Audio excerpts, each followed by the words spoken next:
आप सभी को नमस्कार और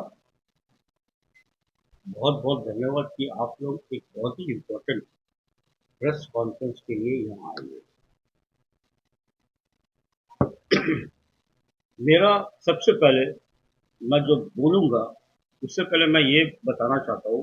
मैं अब अंडमान निकोबार के member of parliament Shri Vishnupad Ray ji, हमारे अंडमान निकोबार के लेफ्टिनेंट गवर्नर साहब प्लस हमारे चीफ सेक्रेटरी साहब से ये निवेदन है कि आप मेरा ये स्पीच को सुनिए और आप सडन इंस्पेक्ट करिए जगह पे पहुंचकर।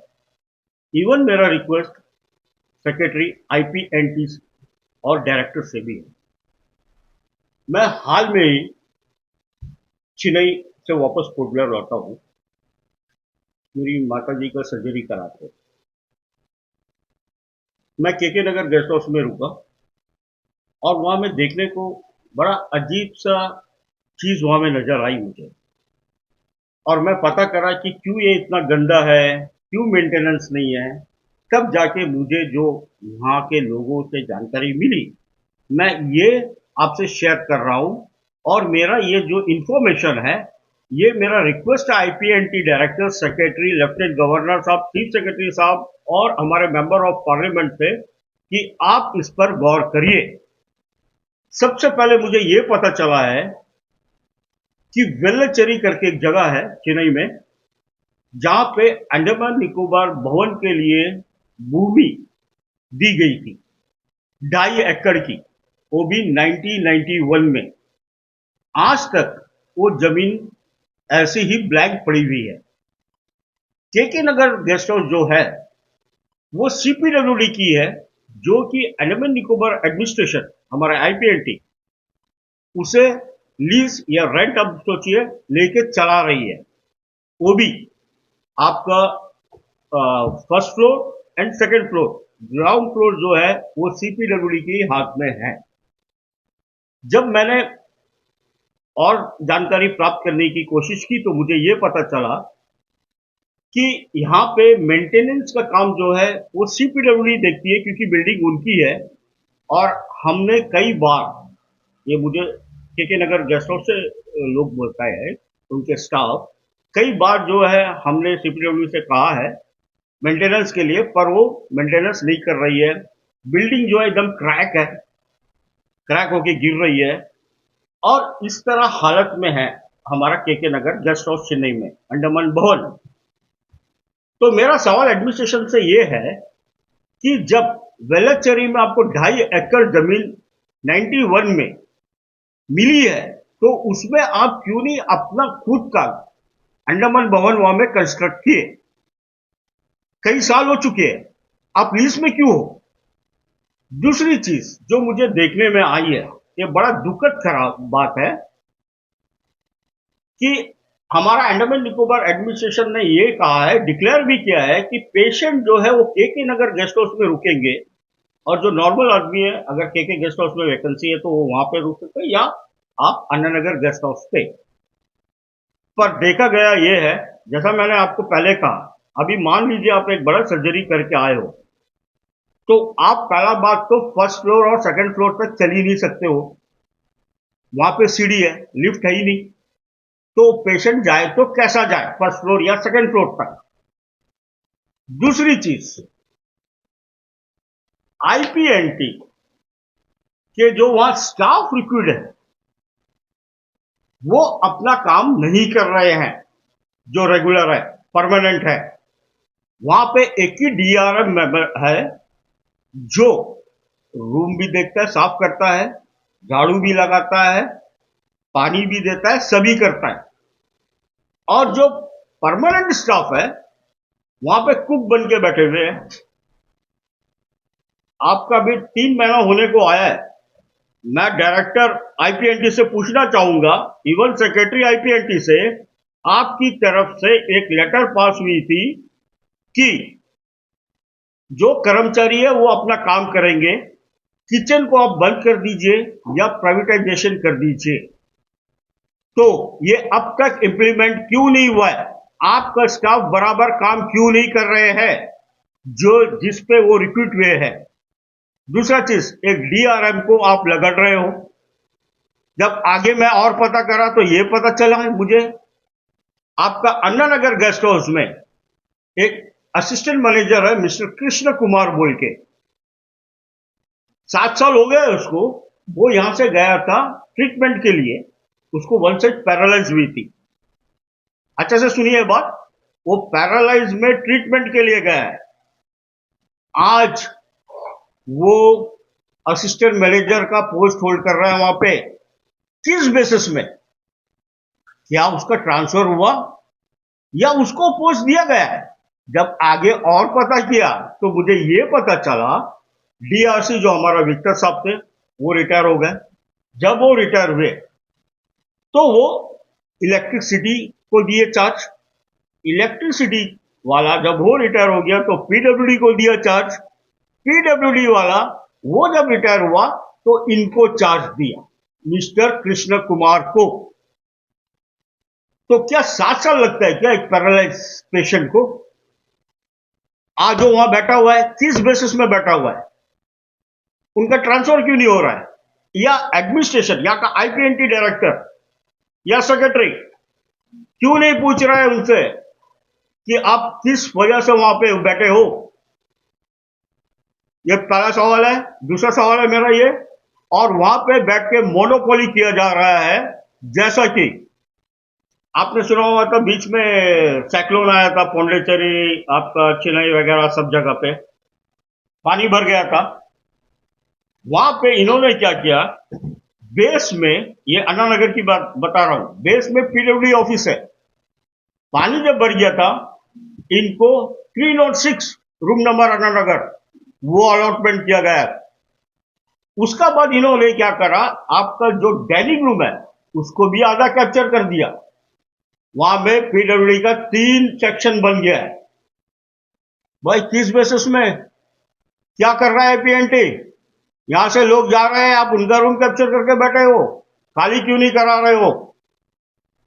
तो मेरा ये रिक्वेस्ट है, ये जो मोनोपोली वहां में चला जा रहा है और गेस्ट हाउस में जो खेल किया जा रहा है, इससे तुरंत बंद किया जाए और मिस्टर कृष्ण कुमार को इमीडिएटली वहां से ट्रांसफर किया जाए। 7 साल हो गए उनका वहां पे। तीसरी बात, अगर एक पेशेंट गया ट्रीटमेंट में, सर्जरी करा के अगर आया है, केके नगर में वो रह रहा है, क्या आप पेशेंट को 7 दिन होगा तो निकाल लोगे रूम से? ये मेरे आंखों देखी बात है। रूम नंबर 19 में एक पेशेंट रुका हुआ था, मिस्टर सुरेश। वो फादर है और चर्च का फादर है वो, और वो 11 चरमा टीटीआई कॉलोनी के वहां रहता है, टीटीआई कॉलेज के पास में। उनका बहुत बड़ा सर्जरी हुआ है। 7 दिन होने के बाद उसको रूम से निकाल दिया गया है। उसका शिकायत मैंने वहां पे की तो मुझे ये बोला गया कि वो बोला है कि मेरा रिलेटिव है, मैं उनके घर जा रहा हूं। तो जब मैंने सुरेश जी से पूछा तो उन्होंने कहा, सर अगर मेरा रिलेटिव होता तो मैं गेस्ट हाउस में आके क्यों रुकता? मेरा 25 को फ्लाइट है सर, और अभी सैटरडे को मुझे निकाल रहे हैं रूम से। 2 दिन का बात है सर, संडे मंडे ट्यूसडे को मेरा फ्लाइट है। मैं बहुत रिक्वेस्ट किया मगर मेरे बात नहीं माने। मुझे ये बोला गया कि आपको तुरंत अभी रूम खाली करना है। मैं अपने फैमिली और बच्चे के साथ हूं, मैं कहां जाऊंगा?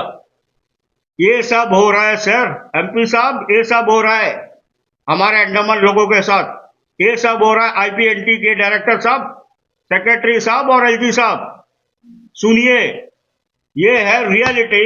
अगर मेरा स्टेटमेंट में आप लोगों को कोई भी जगह गलत लगे, आप मुझे बुला के पूछ सकते हो, क्योंकि पोर्ट ब्लेयर से लोग जाते हैं अपने इलाज के लिए, घूमने के लिए नहीं जाते हैं केके नगर में। एक तो वहां पे लिफ्ट नहीं है, आपने सीपीडब्ल्यूडी की क्वार्टर लीज में लेके रखी हुई कई सालों से। आप पेशेंट चले तो कैसे चले? और आपने डिक्लेयर कर दिया कि जो भी पेशेंट है वो केके नगर में रुकना। फर्स्ट फ्लोर तक कैसा जाए वो? सेकेंड फ्लोर तक कैसा जाए वो? आप मुझे बताइए ना। और दूसरी चीज, जब 91 से आपको वेलेचेरी में 2.5 एकड़ जमीन अलॉटेड है, तो अभी तक आप वहां पे बिल्डिंग क्यों नहीं बनाए? क्यों आप लीज में हो सीपीडब्ल्यूडी क्वार्टर में? और जो कैंटीन चल रही है ये आपके स्टाफ के द्वारा चल रही है। क्या आप लोगों को इसका रेवेन्यू आती है? जो कैंटीन से जितने लोग के नगर गेस्ट हाउस में रुके हैं वो ब्रेकफास्ट लंच डिनर करते हैं, इसका हिसाब आपको मालूम है? क्या वो आपको कलेक्शन करके आपके स्टाफ आपको देते हैं? बिल्कुल नहीं देते हैं। ये बीच में सबका आपस में बटता है। ये है मोनोपोली। मतलब यहाँ का लोग जाए, एक तो वहां एक अनजान जगह जाते हैं और वहां पे अंडमान गेस्ट हाउस है, अपना गेस्ट हाउस है करके लोग जाके रहते हैं, उनका साथ ऐसा बर्ताव किया जाता है। और तो और सुनिए, आईपीएनटी का एक बहुत बड़ा उच्च अधिकारी मेरे साथ आके रूम नंबर 9 में रुका था। वो खुद मुझे जब सुना, वो मेरे पास में आया, बोला क्या है? बोला सर, ना तो रूम में टीवी है, सारा रूम में टीवी लगा के रखे हैं, अंडमान के लोग आते हैं, वो लोग हिंदी चैनल प्रेफर करते हैं, यहाँ पे सब साउथ इंडियन का चैनल चल रहा है। पूछने पर वो कुछ नहीं बोलते हैं। दूसरी चीज, फ्रिज है नॉन वर्किंग बेसिस में, पोर्टेबल फ्रिज। एसी है नॉट वर्किंग पोजीशन में। फॉर योर काइंड इंफॉर्मेशन, के नगर में टोटल 24 रूम्स है, जिसमें से 17 रूम है आपका एसी, 4 रूम है नॉन एसी, 3 रूम जो है वीआईपी के लिए, सॉरी, एडमिनिस्ट्रेशन का उसमें रिजर्व रहता है, इन केस इमरजेंसी में कोई पहुंच जाए तो उनको देने के लिए, जो कि चीफ सेक्रेटरी दे सकता है, आपका एलजी साहब दे सकता है, आपका एमपी साहब दे सकता है। तो इतना सब कुछ होके ये क्यों नहीं है? तो वो मुझे कहा, देखिए, पानी खुद मिट्टी की है, वो खुद रिकॉर्डिंग कर रहा है मिट्टी का पानी, मैं लेके जाके पोर्टबेयर में दिखाऊंगा। तो आप सोचिए, पेशेंट ले रहा है सर्जरी करा के, मिट्टी का पानी आ रहा है, खाना उसको ठीक तरीके से जैसा उसको चाहिए नहीं दिया जा रहा है। तीसरा चीज, साफ सफाई नहीं है, मेंटेनेंस नहीं है, एक डीआरएम को रख के आप सारा काम करा रहे हो। चौथा चीज, जो भी आपका खाने का पैसा आ रहा है वो ये अपने पॉकेट में बांट रहे हो सब आपस में मिलके। जब डायरेक्टर आईपीएनटी ने ये अभी 3 महीना होने को आया है, जब क्लियर कट बोल दिया है कि आप किचन नहीं चलाइए, आप अपना काम करिए, किचन को बंद कर दीजिए या प्राइवेटाइजेशन कर दीजिए, तो ये डायरेक्टर आईपीएनटी का बात क्यों नहीं सुने? क्या डायरेक्टर आईपीएनटी इसके ऊपर स्टेप लिया या जानकारी प्राप्त करने की कोशिश की कि उसका जो मुताबिक रूल के हिसाब से वो काम नहीं कर रहे हैं? ऐसा क्यों? तो मेरा ये रिक्वेस्ट है, हमारे honourable lieutenant governor, chief secretary, IPNT director, IPNT secretary, even member of parliament से, आप लोग तो पोर्ट ब्लेयर से डायरेक्ट दिल्ली जाते हो, ना तो कोई चेन्नई जाता है, ना कोई कलकत्ता जाता है, ना कोई वजाक जाता है।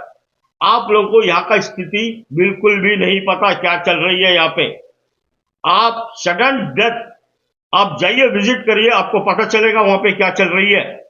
ये जो हो रही है ये बिल्कुल गलत रही हो रही है, और आप इसके ऊपर तुरंत एक्शन लीजिए, स्टाफ को वहां से ट्रांसफर कीजिए, नया स्टाफ डिप्यूट करिए। ये है मेरा आप लोग से रिक्वेस्ट। धन्यवाद। देखिए, अभी जैसे कि हमारे हिंदू राष्ट्र शक्ति के प्रेसिडेंट हमारे राकेश भाई ने जो कहा है, ये बहुत ही इम्पोर्टेंट और बहुत ही गंभीर विषय है, क्योंकि हमारे आइलैंड आइलैंडर्स लोग जब मेनलैंड जाते हैं तब अंडमान हाउस या अंडमान गेस्ट हाउस का एक बहुत बड़ा भरोसा रहता है उनके अंदर में, जो खास करके जैसा बोला गया है कि ट्रीटमेंट के लिए जो जाते हैं उनका तो मतलब हेल्थ के प्रति हाइजीनिक होना और एक नीट एंड क्लीन एनवायरनमेंट में रहना बहुत इम्पोर्टेंट होता है।